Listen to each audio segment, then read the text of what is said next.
우리가 오늘 읽은 에베소서 1장 13절과 14절 말씀을 중심으로 상속 유업의 보증이라는 제목으로 말씀을 증거하고자 합니다.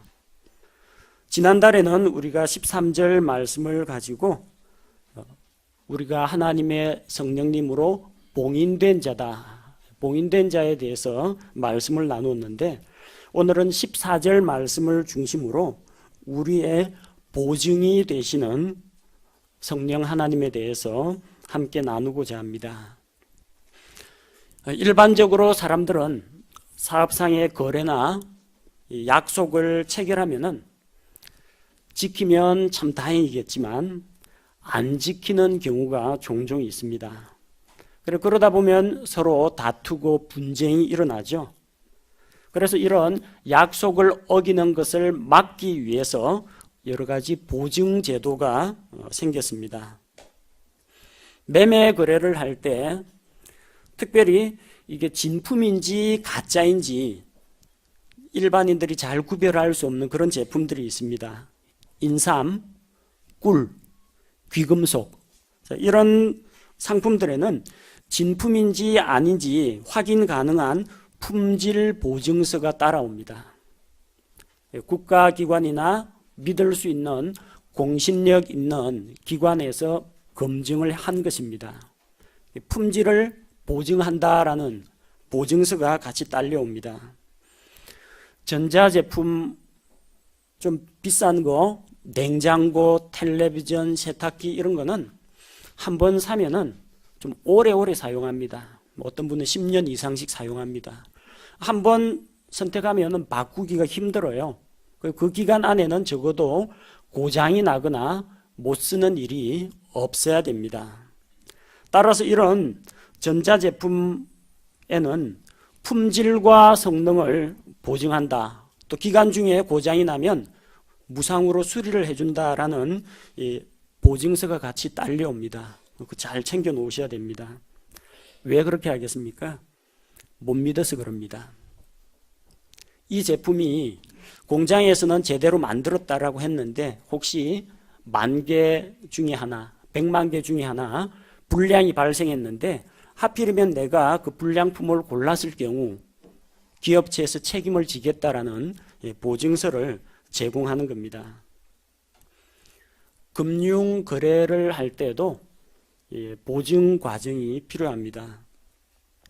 은행에 접속해서 인터넷으로 현금을 이체를 시키거나 그럴 때 반드시 공인인증서를 사용하도록 하죠.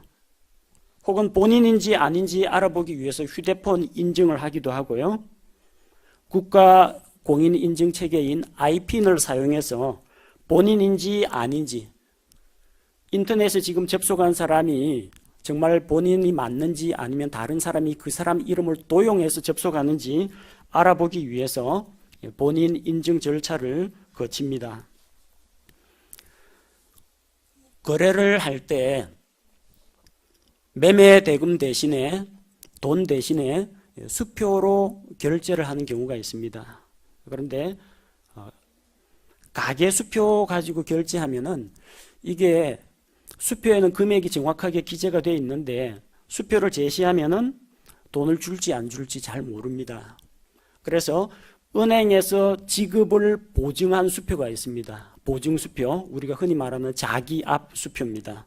자기압 수표 같은 경우에는 누가 그 수표를 가지고 가든지 은행이 지불을 하겠다라는 보증이 딸려 있습니다. 그래서 안심하고 거래를 할 수가 있습니다. 젊은이들 가운데에서 직장을 구해서 취업을 하시는 분이 있죠. 일반 조그만한 가게 같은 데는 별 상관이 없겠지만 좀 큰 기업체라든지 공공기관에서 사람을 채용할 때는 그 사람이 정말로 믿을 만한 사람인지 보증인을 세우게 합니다. 이걸 가리켜서 신원보증이라고 합니다. 저도 군에 장교로 임관될 때 신원보증인을 몇 사람을 세웠습니다. 만약 그가 소속된 기관이나 직장에서 잘못을 저지르거나 혹은 부정을 저지르면은 보증인에게 책임을 묻겠다는 이야기입니다. 또 누군가가 다른 사람에게 돈을 빌려가지고 채무를 지게 되는데, 빚을 지게 되는데, 돈을 빌려주는 사람은 만약 이 사람이 빚을 못 갚게 되면 어떻게 하느냐. 그래서 보증인을 세우게 합니다. 가족이나 친구가 연대 보증을 하게 됩니다. 만약에 이 채무자가 돈 빌려간 사람이 돈을 안 갚으면 보증인에게 갚으라고 요구를 할 수가 있게 됩니다. 그만큼 보증인의 이 책임은 중하고 또 그만큼 신뢰가 가는 사람이 보증을 서줘야 됩니다. 그런데 하도 이 보증 때문에 보증 사기가 많이 일어납니다. 보증을 서달라 해서 보증을 서줬는데, 연대 보증을 서줬는데 채무자 자기는 쏙 빠지고 외국으로 도망갑니다. 그러면 은행에서는 하나 아쉬울 게 없습니다. 보증인이 있기 때문에 돈 받기 편한 보증인에게 돈을 갚으라고 압력을 가하거나 재산을 압류한다는 겁니다. 우리 말에도 가족이나 친구라도 보증은 서주지 말라, 그런 말이 있습니다. 왜냐? 보증을 서주면 보증을 서주는 대가로 얻는 것은 아무것도 없습니다. 반대로 보증을 잘못 쓰면은 채무자를 대신해서 빚을 갚아야 하는 의무가 발생합니다. 보증 서주면 그 사람이 사고 안 치면 다행입니다. 그 사람이 직장에서 성공하고 높은 성과를 거두어도 보증인한테 혜택 돌아오는 건 없습니다. 그런데 공금을 횡령했다라든지 문제를 일으켰다라고 하면은 보증인에게 책임이 돌아간다는 겁니다. 그래서 채무자의 빚에 대해서 연대 보증을 쓰면요, 채무자 본인보다도 보증인이 피해를 많이 입습니다. 지금 은행이라든지 제2금융권에서는 이 연대 보증이 하도 말이 많아가지고 지금 제도가 사라졌습니다. 성경에서도 보증 서주지 말라고 합니다. 그게 지혜로운 것이라고 합니다. 잠언에서는 보증을 서는 것이 어리석다라는 것을 보여주고 있습니다. 잠언 6장 1절 2절 말씀을 보면, 내 아들아, 내가 만일 내 친구를 위해 보증인이 되거나 나그네와 더불어 내 손을 마주쳐서 서약을 하였으면 그는 자기 입의 말로 인해서 올무에 걸린 것이라고 합니다. 다른 사람을 위해서 보증을 서주는 것은 자기 스스로에게 족쇄를 채우는 거라는 겁니다. 잠언 11장 15절, 낯선 자를 위해 보증이 되는 자는 그 일로 인하여 괴로워할 곳이로되 보증을 서기 싫어하는 자는 안전하니라. 보증 서주면은 설 때까지는 몰랐는데 서주고 나면은 마음속에 짐이 하나 얹어집니다. 괴롭습니다. 제발 이 사람이 돈 떼먹고 달아나지 말아야 될 텐데, 제발 이 사람이 사고 치면 안 되는데, 언제나 마음속에 이 시한폭탄을 하나 안고 있는 기분입니다. 그런데 보증을 서기 싫어하는 자는 그런 속박에서 벗어나서 안전하다고 했습니다. 잠언 17장 18절, 명철이 없는 자는 손을 마주쳐 서약하며 자기 친구의 앞에서 보증인이 되느니라. 보증 서는 사람은 어떻다고요? 명철이 없는 자라고 했습니다. 어리석은 자가 보증을 섭니다. 잠언 22장 26절에서 너는 손을 마주쳐 서약하는 자나 빚 보증인이 되는 자들 중에 하나와 같이 되지 말라고 했습니다. 빚 보증 서주지 말라는 이야기입니다. 자, 그런데 구약 성경에서는 하나님께서 보증을 서는 건 어리석다, 보증을 서지 말라고 하셨는데, 신약 성경에 보니까 하나님께서 친히 우리에게 보증을 서주십니다. 사람들 보고는 보증 서지 말라고 해놓고 하나님께서는 우리를 위해서 보증을 서주겠다고 하시는 겁니다. 이 보증을 서면 보증인은 권리는 없습니다. 의무만 있습니다. 약속이 깨지거나 문제가 생기면 자기가 모든 책임을 떠안게 된다는 겁니다. 우리 하나님께서 보증을 서십니다. 불리한 조건으로 보증을 서십니다. 고린도후서 1장 22절, 그분께서 또한 우리를 봉인하시고 우리 마음속에 성령을 보증으로 주셨느니라. 우리를 봉인하실 뿐만 아니라 성령을 우리에게 보증으로 주셨다고 했습니다. 고린도후서 5장 5절에서 그런데 바로 그 일을 위하여 우리를 다듬으시고 또한 우리에게 성령을 보증으로 주신 분은 하나님이시니라. 하나님이 스스로 보증을 서주신다고 했습니다. 왜 하나님께서 보증을 서주십니까? 하나님께서 사람에게 하신 약속이 반드시 이루어지게 하시기 때문입니다. 하나님은 약속을 반드시 지키시기 때문입니다. 이 약속은 깨어지지 않기 때문에 보증을 서더라도 아무런 문제가 발생하지 않습니다. 하나님은 신실하십니다. 그분의 선하신 뜻과 능력에 따라서 반드시 약속을 이행을 하십니다. 하나님이 약속을 어길 리는 없습니다. 내가 너를 구원하였다. 구원된 겁니다. 구원받은 겁니다. 앞으로 착한 일 100가지 하면 구원해 주겠다가 아니고 예수 그리스도를 믿는 믿음으로 구원을 받았다. 성경에 약속이 되어 있습니다. 그럼 구원받은 거예요. 이거 변하지 않습니다. 구태여 보증을 서지 않더라도 이 말씀은 확실합니다. 그런데 왜 보증을 섭니까? 하나님은 변치 않고 신실하신데 사람들이 못 믿어서 그래요. 사람들이 왜 하나님 말씀이 진짜야? 하나님 말씀 이렇게 해놓고 만약에 내가 잘못되면 어떡하지? 사람들 마음속에 의심이 일어날 수도 있기 때문에 하나님은 약속을 어기진 않지만 의심 많고 흔들리기 쉬운 우리에게 확신을 심어주기 위해서 보증을 주시는 것입니다.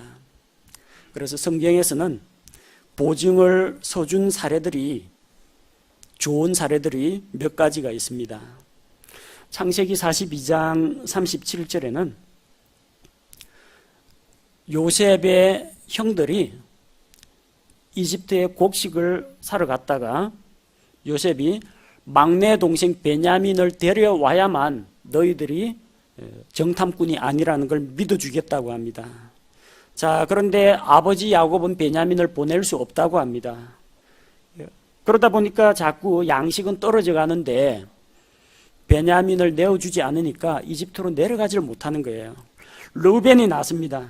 아버지, 베냐민을 제가 데리고 내려갔다가 반드시 아버지 앞에 도로 데려다 놓겠습니다. 만약에 무사히 데려오지 않으면 제 두 아들을 아버지가 죽이십시오. 자기 두 아들을 이 보증물로 담보로 제시를 했습니다. 유다 역시 마찬가지입니다. 이스라엘의 넷째 아들 유다도 야곱 앞에서 베냐민을 무사히 데려오겠다고 아버지 앞에서 보증하고 맹세를 했습니다.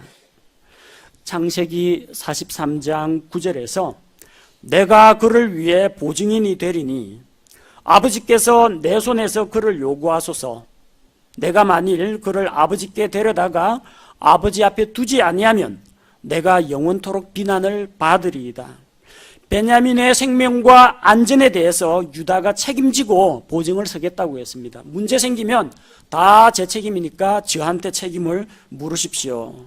그렇게 약속을 했습니다. 아브라함의 늙은 종이 주인 아브라함의 명령을 받아서 아들 이삭을 위한 신부감을 구하러 저 멀리 메소포타미아 지방으로 떠났습니다. 자, 그래서 이 늙은 종이 리브가를 거기서 데리고 와야 됩니다. 리브가가 신랑은 보이지도 않아요. 신랑은 얼굴도 본 적이 없습니다. 그런데 어디서 왔는지 모를 이 정체불명의 늙은 종이 우리 주인 아브라함의 그 아들이 있는데 하나님께서 노년해 주신 아들이 있는데 그 아들의 신부감으로 데려가겠다고 합니다. 리브가가 따라갑니다. 뭐 보고 따라갑니까? 어디 믿을 만한 구석이 어디 있다고 따라갑니까? 왜 따라갔어요? 보증수표를 받았기 때문입니다. 창세기 24장 53절에 늙은 종이 아브라함으로부터 받았던 그 은보석과 금보석과 옷을 가져와서 리브가에게 주고 그녀의 오라비와 어머니에게도 귀한 것들을 주니라. 정혼 언약을 맺고 정혼 언약을 보증하는 예물을 준 겁니다. 쉽게 말하면은 나하고 결혼합시다라고 했는데 혼자서 이거 자기 혼자 입에 발린 말인지 아닌지 어떻게 하면 알 수가 있어요? 결혼하기 전에 약혼식을 합니다. 양가 부모님하고 친척들 모아놓고 친구들 모아놓고 그 자리에서 약혼 반지를 끼워줍니다. 그러면 이 사람이 공개적으로 나와 예물을 주고받으면서 언약을 맺은 사이라는 거, 이 반지가 그 증거가 됩니다. 바로 리브가는 결혼 예물을 미리 받은 겁니다. 신랑은 아직 보지를 못했어요. 근데 신랑 쪽에서 보낸 정혼 언약의 예물을 받았다는 겁니다. 그걸 보증수표 삼아서 믿고 따라간 것입니다. 안 그러면 늙은 할아버지가 어이 섹시 나 따라갑시다 그러는데 누가 따라가겠어요? 아브라함이 보낸 사람이 확실하다. 그리고 장난이 아니라 정식으로 청혼을 한 것이다. 그래서 그 많은 예물들을 받고 이것이 결혼을 위한 예물이다. 그걸 받아들였기 때문에 따라갈 수가 있는 겁니다. 예레미야는 자기 조카 하나멜의 밭을 샀습니다. 지금 이 이스라엘 땅은 바빌론 군대에 의해서 점령당합니다. 멸망당합니다. 그리고 70년 동안 그들은 포로 생활을 해야 됩니다. 이방의 땅에서 포로 생활을 합니다. 그동안 땅은 버려지고 황폐하게 됩니다. 과연 이 땅으로 다시 돌아와가지고 나중에 이 땅이 누구 땅인지 돌아와서 서로 내 땅이다 내 땅이다 하면 분쟁이 일어나지 않습니까? 그래서 그 자리에서 매매 증서를 작성하게 됩니다. 예레미야 32장 9절 10절 말씀을 보면 내 숙부의 아들 하나멜의 밭 곧 아나돗에 있는 밭을 사면서 그에게 돈으로 은 17세겔을 달아주고 증서를 쓴 뒤 봉인을 하고 증인들을 세우며 돈을 저울에 달아 그에게 주니라. 이 땅을 샀어요. 이 땅의 소유권을 주장하기 위해서 증서를 두 부를 작성합니다. 매매 증서, 부동산 매매 계약서 작성하는 겁니다. 그 다음에 증인들을 세웁니다. 증서가 있고 증인들이 있거든요. 어느 게 오래 갈 것 같습니까? 증서가 오래 갑니다. 증인들은 나중에 늙어 죽으면 그만이에요. 아니면 증인들이 뇌물 받아먹고 위증을 해버리면 거짓말을 할 수도 있어요. 그러나 증서에다가 매매 사실에 대해서 서류로 만들어 놓고 도장을 찍어 놓으면은 이것은 변치 않습니다. 그걸 항아리에 집어넣고 항아리 입구를 찰흙으로 막고 찰흙 위에다가 도장을 찍어서 봉인을 합니다. 그래서 이 봉인을 깨뜨려야만 그 안에 있는 매매 증서를 볼 수가 있게 되어 있습니다. 나중에 누구든지 이 매매 증서가 들어있는 이 항아리, 요 병을 가지고 있으면 그 땅에 대해서 소유권을 주장할 수가 있습니다. 이 땅이 확실한 내 소유라는 것을 입증해주는 보증수표가 되는 게 매매 증서라는 겁니다. 그래서 여러분들 부동산 임대차 계약, 매매 계약하면은 증서 잘 보관하셔야 됩니다. 임대 기간이 언제까지인지, 어떠한 조건으로 이걸 빌렸는지 그 내용이 증서에 명시가 되어 있기 때문입니다. 또한 보아스는 룻에게 엘리멜렉, 자기 룻의 시아버지가 엘리멜렉이죠. 엘리멜렉이 팔아버린 그 땅을 되찾아주고 룻을 아내로 맞이하겠다라는 것을 약속을 했습니다. 밤에 타작마당에서 두 사람이 그런 약속을 했습니다. 내가 정당한 절차를 거쳐서 당신을 아내로 맞이하고 잃어버린 땅을 되찾아 주겠다. 다시 속량하겠다고 약속을 했습니다.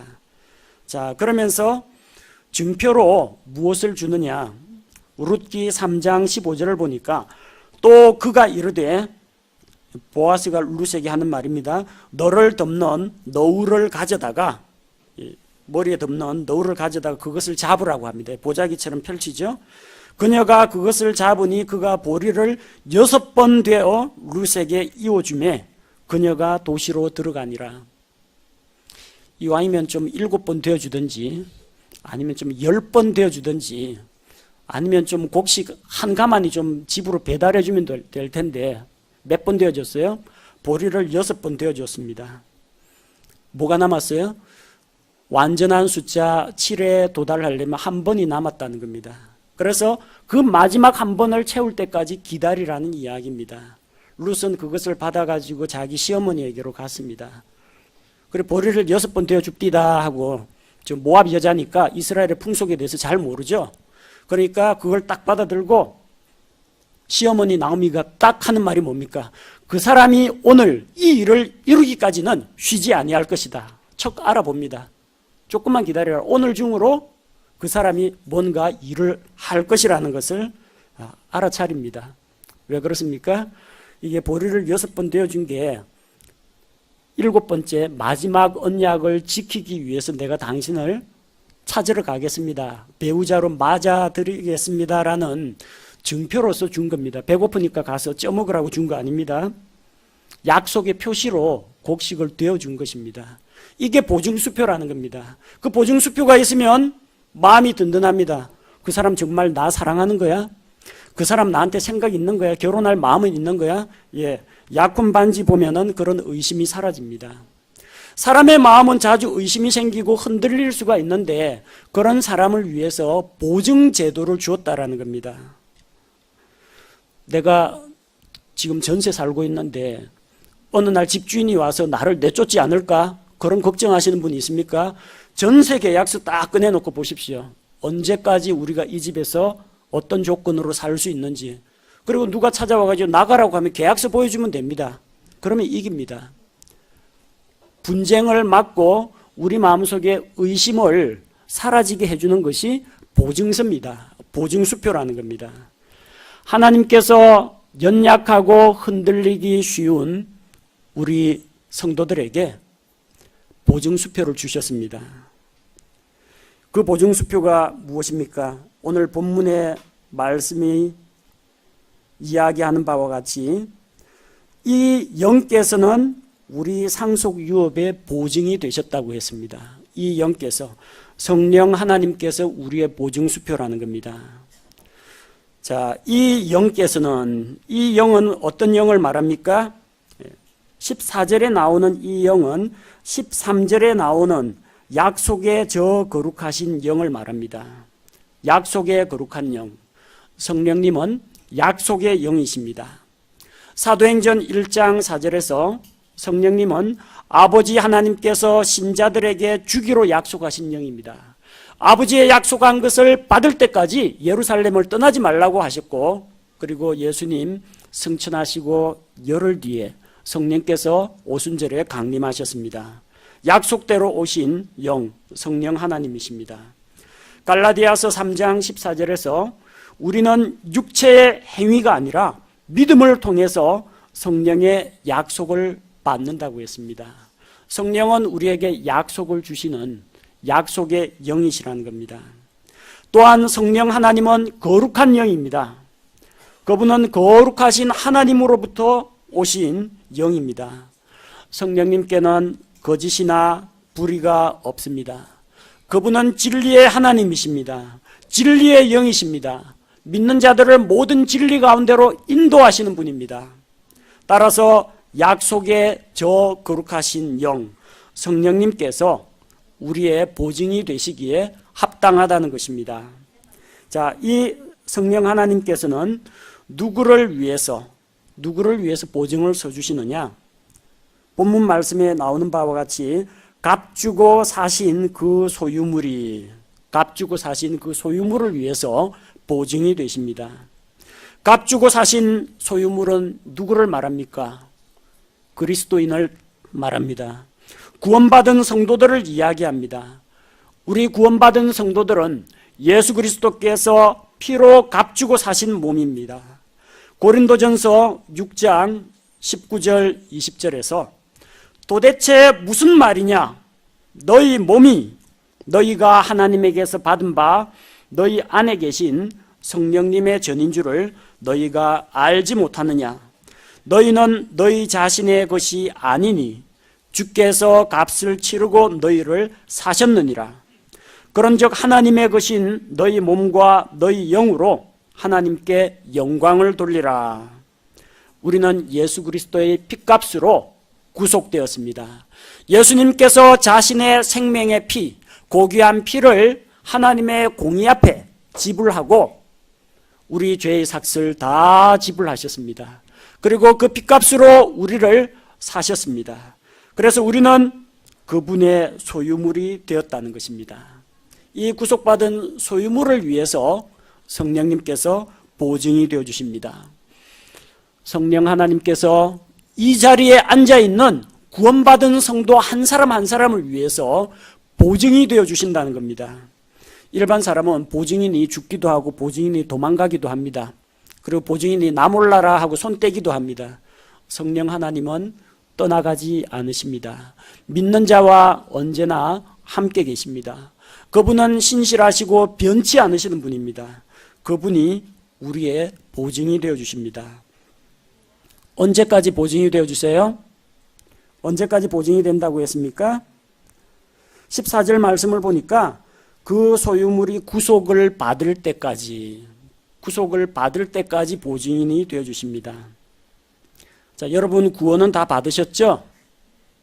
예수 그리스도를 믿고 구원 받으셨습니까? 예. 구원받을 때 우리의 영은 다시 태어납니다.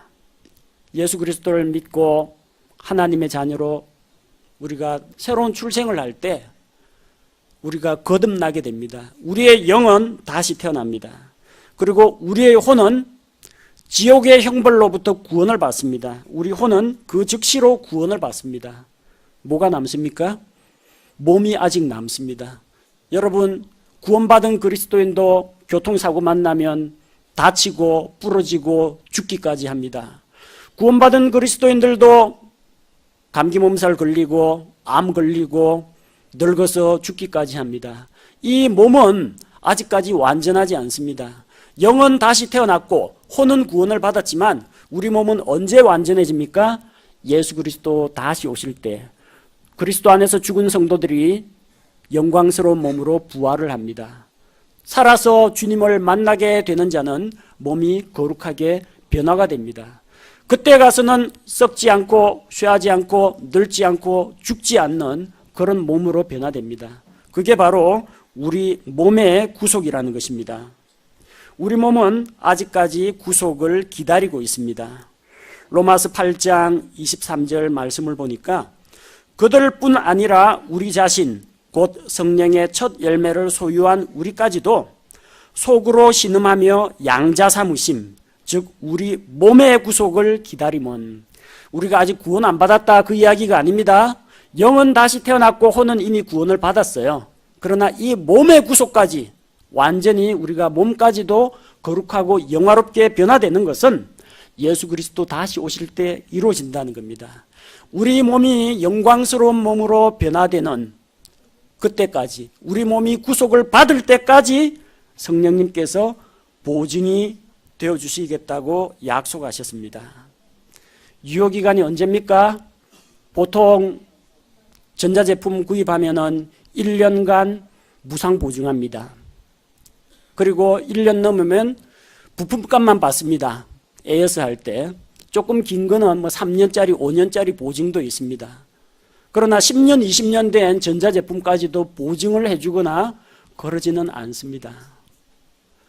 성령님의 보증은 유효기간이 언제까지입니까? 예수 그리스도께서 이 세상에 다시 오시는 그날까지 성령께서 우리의 보증이 되어주신다는 겁니다. 얼마만큼 보증기간이 깁니까? 우리는 확실히 안심할 수가 있습니다. 여러분, 자동차 구입했는데 마음껏 타고 차에 스크래치가 나고 충돌이나 추돌 사고에 찌그러지고 그럴지라도 완전히 새 차로 바꿔주는 그날까지 계속해서 업그레이드 해주고 무상 수리해주고 그런다면 얼마나 좋겠습니까? 우리 구원받은 자들을 위해서 성령께서 보증이 되어주십니다. 구원받은 이후에도 그리스도인이 죄를 지을 수도 있습니다. 유혹에 넘어져서 실족할 수도 있습니다. 그렇다고 해서 너 구원 취소, 이게 아니라는 겁니다. 영원토록 우리 구원이 안전하게 보장될 수 있도록 지켜주신다는 겁니다. 우리의 연약함을 이미 알고 계시기 때문에 하나님께서는 우리의 그런 약한 모습을 보지 않으시고 예수 그리스도께서 십자가에서 흘려주신 그분의 보배로운 피를 보시고 우리에게 약속해 주신 것입니다. 우리 공로가 아니라 예수 그리스도의 은혜로 구원을 받습니다. 또한 예수 그리스도 덕분에 우리가 성령님을 통해서 안전하게 보증을 받게 되는 것입니다. 이 얼마나 놀라운 축복인지 모릅니다. 따라서 이런 놀라운 복을 누리는 자는 14절 마지막에 뭐라고 되어 있습니까? 그분의 영광을 찬양하게 하시느니라. 그분의 영광을 찬양하게 됩니다. 성령님께서 우리를 안전하게 봉인하셨습니다. 우리로 하여금 소망을 누리게 하셨습니다. 따라서 우리는 하나님의 놀라우신 은혜를 찬양하게 됩니다. 성령님께서 보증해 주시는 내용이 무엇입니까? 첫 번째로 우리가 복음의 진리에 순종한 자라는 것을 하나님 앞에서 보증을 해 주십니다.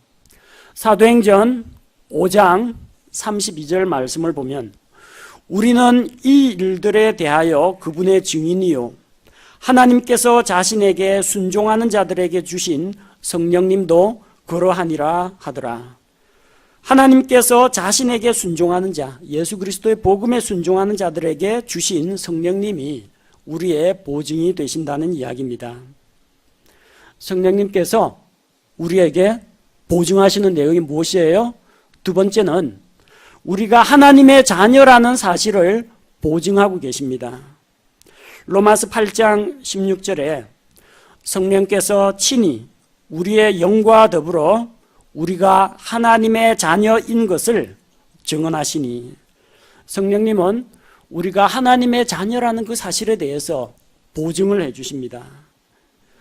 내가 정말 우리 아버지 어머니의 아들 딸이 맞는지 여러분 가족관계 증명서라든지 혹은 출생증명서 떼보면 아버지가 누군지 어머니가 누군지 나와 있죠.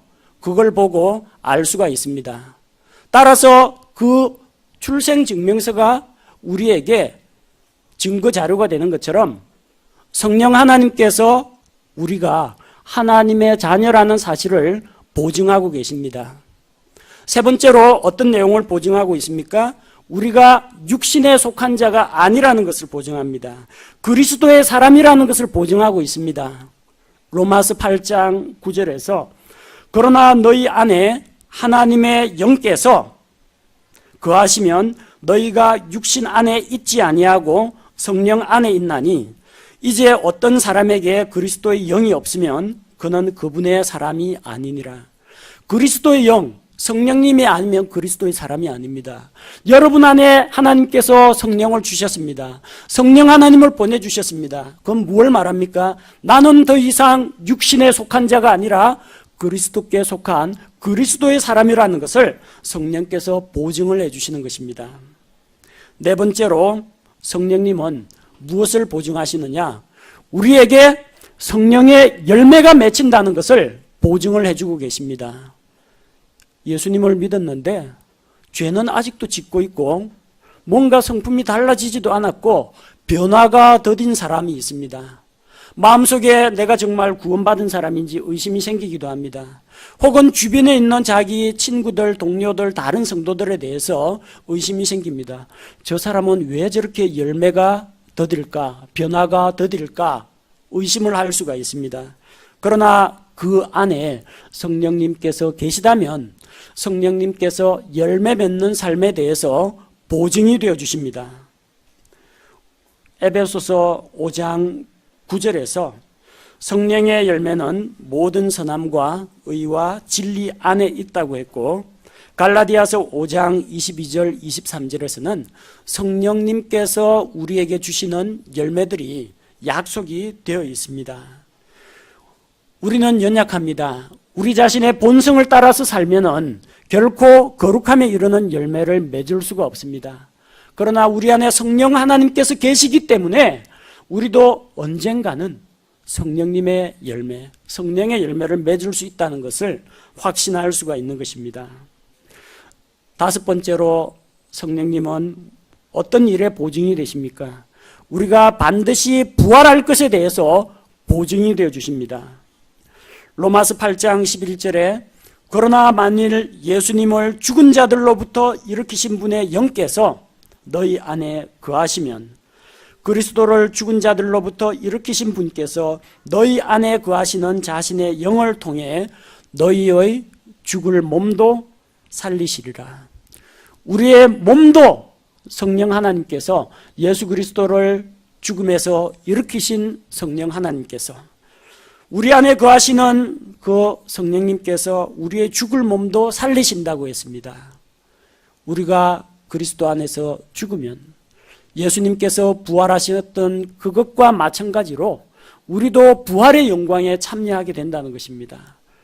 성령님께서 우리에게 부활에 대해서 보증을 서주셨습니다. 따라서 우리 안에 하나님의 영 성령님이 계시는 한 우리는 두려워하거나 의심할 필요가 전혀 없다는 것입니다. 확실한 보증수표입니다. 은행이 지급을 한 보증수표라고 할지라도 은행이 파산나고 부도가 나버리면 수표가 휴지 조각으로 바뀌어버립니다. 성령 하나님은 영원토록 변치가 않으십니다. 성령 하나님께서는 신실하십니다. 그분께서는 거짓말하지 않으시고 오직 진리만을 말씀하십니다. 따라서 우리는 성령 하나님께서 주시는 이 보증을 통해서 우리의 구원의 확신을 다질 수가 있는 것입니다. 에베소서 1장에는 참으로 놀라운 진리가 선포되어 있습니다. 하나님께서 죄인들을 구원할 계획을 세우셨습니다. 또한 이 계획을 위해서 예수 그리스도께서 피 흘려 죽으시고 부활하심으로 구원의 길을 열어놓으셨습니다. 그리고 성령 하나님께서 마무리를 지으십니다. 하나님께서는 믿는 자 안에 성령님을 보내주셔서 성도들 안에 내주하게 하셨습니다. 성령께서 우리를 안전하게 봉인을 하시고 성령 하나님께서 우리의 보증이 되어 주십니다. 우리 안에 계신 성령님은 우리가 믿고 구원받은 자라는 증거가 됩니다. 우리가 하나님의 자녀가 되었다는 것을 확신시켜주는 증거가 됩니다. 우리의 영적인 성장과 열매 맺는 삶을 보장해 주시는 것입니다. 또한 우리 몸이 다시 부활할 것에 대한 소망을 주고 계십니다. 이 모든 사실을 믿음으로 받아들이는 분들은 마땅히 오늘 본문의 말씀과 같이 우리는 그분의 영광을 찬양하게 하시느니라. 그 말씀과 같이 우리가 하나님의 영광을 찬양해야 됩니다. 하나님께서 주신 구원의 놀라운 계획과 예수 그리스도의 대속의 공로와 성령 하나님의 봉인하심과 보증이 되심을 찬양하는 오늘 이 하루가 되기를 원합니다. 그리고 매일매일마다 구원하신 하나님 삼위일체 하나님으로 인하여 찬양과 영광을 돌려드리는 그런 생활을 해나가야겠습니다. 제가 기도하겠습니다.